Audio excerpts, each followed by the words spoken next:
celebrating the storytellers who widen our horizons.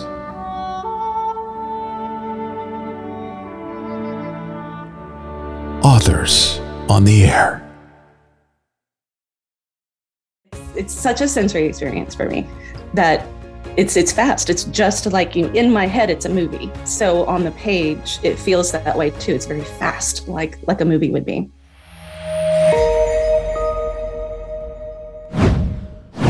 Nola Nash was born and raised in southern Louisiana.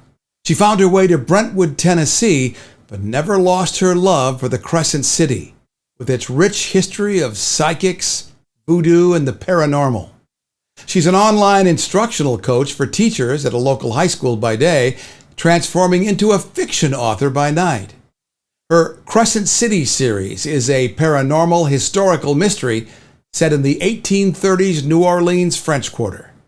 It includes Crescent City Moon and Crescent City Sin, with a third story on the way. Her newest series debuts with Traveler, the story of a complicated woman who discovers her past may lead to her future. When she's not writing or working with teachers, Nola Nash is a video podcast host on the Authors on the Air Global Radio Network. In her latest, she explores the notion that sometimes the secret to finding our destiny lies in the past. Traveler is a little bit of time travel without the sci-fi. There's a lot of adventure, a little bit of romance, and definitely a whole lot of snark. So Shelby Starling is writing promotional materials for a travel company called Pioneer Tours, and she is sent off to Europe to have an experience writing for the Magical History Tours. And they could not be more appropriately named because history has a bone to pick with Shelby Starling, who has just been adrift in her life, not really appreciating much of anything, not really feeling like she belonged anywhere. History is about to let her know why. And so through past lives and learning lessons from those memories of her past lives, many lives, then she gets to learn why she's always been on the sidelines watching great things happen instead of making great things happen. So she needs to find her way back to where and when she's supposed to be so that she can then go on and make those great things happen. Your books defy traditional genres. How would you categorize them? Oh gosh, I mean, they are absolutely a cross-genre book. And I kind of like that in a way. It's very difficult for publishers. They don't know, in bookstores, they don't know what shelf to put it on. So they should just put it on all the shelves because it really, in many ways, it fits all the genres. But it is, at its heart, I think, an adventure. In this particular book, it's an adventure. And, there is that romance put in there. I mean, Benny, love Benny. But, there's the romance, there is the magic, the mystery, the paranormal with past lives and some time travel. Again, it's not sci-fi because, we're not Doctor Who here. We're using monuments and places that have a connection to the same past that Shelby has to generate those memories for her.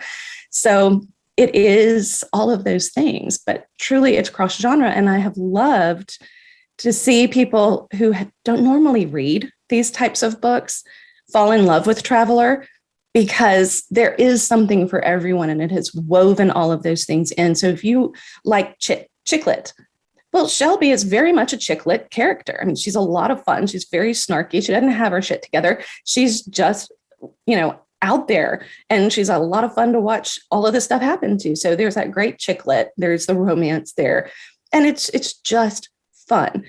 And my thing with writing things like past lives and memories and magic and talking to gods and goddesses is keep it as real as it could be. Let's not sensationalize this. Let's not make it high fantasy.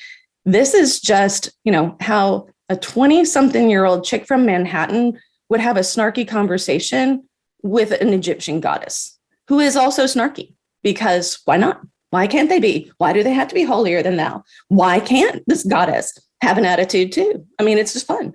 So I think making those people real that come out of those history books and, names that you've seen in the history book that just seem so stale and flat come to life is what makes that time travel element of it more palatable to people who don't normally read that. What's our attraction to flawed characters? Oh, I think we're all flawed. I mean, I really do. I think we like the flawed characters because we see them struggle in the same ways that we struggle, maybe not the same flaws, but it's nice to know that they have them. And I think it's fun to watch them struggle. I mean, if somebody's watching us struggle, right? We might as well get that bird's eye view of what other people are seeing in us. So you watch them struggle, you watch them overcome these things. Even if they fall on their face a few times, they're going to get right back up. They're going to do these things. They may have help from other people. I think that we start to see our own lives in these flawed characters. Characters that don't have any flaws to me are incredibly dull. I mean, sometimes you need them in the background to flesh out a cast of characters. And, they're there. They drift in and out of the main character's lives. But if your main character is perfect, always knows what to do, does the right thing every time, oh my gosh, that is painful. I just, I can't read a book like that. And so I certainly don't want to write a book like that. Why write? I think I write because I have so many stories in my head that if I don't get them out on paper, there's just too much clutter and then I can't think. So I have these stories that insist on being told. And there's so many in there, and it's a constant competition to see which one is going to bubble to the surface and actually make it from my mind to my fingers to the laptop. And it's a must. It's a need. It's a drive to do that. And honestly, that it's how I relax. People ask me all the time. You work full time. You write. You have kids. You have all of these things going on.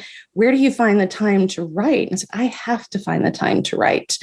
That's a world I can control in a world that I can't.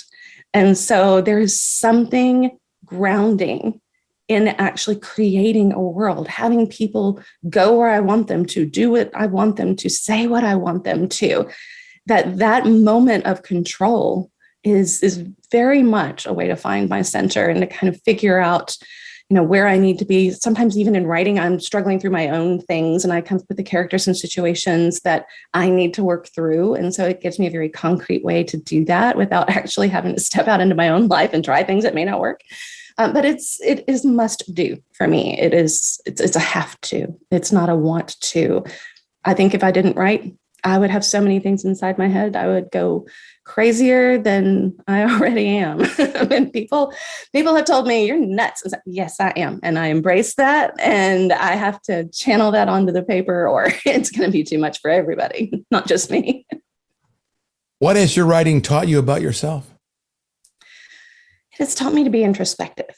It really has. And to slow down, because so often, and I find this with my students all the time too, so often we are looking at life and things around us on the surface, at a very surface level. And we're so anxious to get to the next thing, the next plot point in our life and in our characters' lives as we're writing, that we often forget to take that moment in where we are or where our characters are. And it's taught me a lot about that as I write. I focus on what's going on around that character. What is their body language? Can I have them do something that's moving the plot while they're also talking about something that moves the plot, but at the same time be in the moment with them? And I think that's why I love writing kind of atmospheric descriptions, because I want my readers to be in the moment with those characters. And it's taught me in writing that way to be in the moment and with the characters in my own real life. We all have characters around us. That's who they are. They are the players in our lives. And we need to slow down sometimes and actually be in that moment and allow it to unfold for the moment that it is. What is Nola Nash's professional resume? Oh, professional resume. Let's see. I have been a DJ for a classic rock radio station. I also DJ'd in college. That was a lot of fun. I've had some office jobs that, they get you through school. And I worked at the Baton Rouge Clinic, actually, in Baton Rouge. And I worked in the insurance department. But, I was a teenager and it was a great way to get some work experience getting through school. What else have I done? I raised kids for a very long time. I've got 3 kids, and so I stayed home with them while helping my then husband run an advertising agency. And I also worked at an advertising agency off and on at different times. And so marketing, advertising, writing copy, figuring out, what commercials, what stations, and all of this good stuff. I was a floor director for a sports show in the local cable company, which was a lot of fun. I was kind of, if you've ever watched Frasier, I was the Roz to the host's Frasier. It was really kind of funny. In fact, at one point, they gave me a whistle and a referee's shirt because it was a sports show. And I was on camera so much that they just stuck me in a referee's shirt because he would talk to me all the time. And it was kind of fun. I also was a field producer for a home and garden show, also on that cable station for a while as well. And I have been a teacher for many years now. I worked with special needs children as a special needs special education assistant for a while. I was a reading interventionist. I taught 3rd grade. I taught 8th grade English for many years. And I am now an instructional coach for our online high school, which means I am teaching teachers. I'm working with teachers to help them improve their practice or build on their good practices that they already have, find the resources and technologies that they need so that they can be everything that our online students need them to be. And it's a whole lot of fun. I love it. Will there be a sequel? Absolutely. The sequel's actually been written. It's called Watcher. And I will be starting work on the 3rd book. It will be a trilogy. The 3rd book is Oracle. And so if you have read Traveler, you understand where those came from, where the titles come from. So we have Traveler, Watcher, and eventually Oracle. What makes Nola Nash happy? What makes me happy? Any drink with rum in it.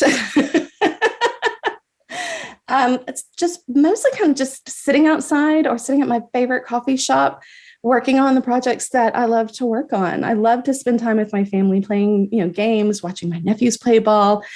But, there are times that make me happiest that's just sitting in my coffee shop where I'm their norm. It's Nola. Hey, they know my drink. I like that. I just walk up to the front, I hand them my card, and they hand me my drink. It's great. Sitting in that coffee shop or sitting outside somewhere where I can write and really just kind of, again, find that moment and be in that moment. That makes me very happy. Traveler by Nola Nash is available in paperback and digital at Amazon, as is her Crescent City series, Crescent City Moon and Crescent City Sin. Find her online at nolanash.com. I'm Terry Shepard for Authors on the Air, and I'll see you in the next chapter.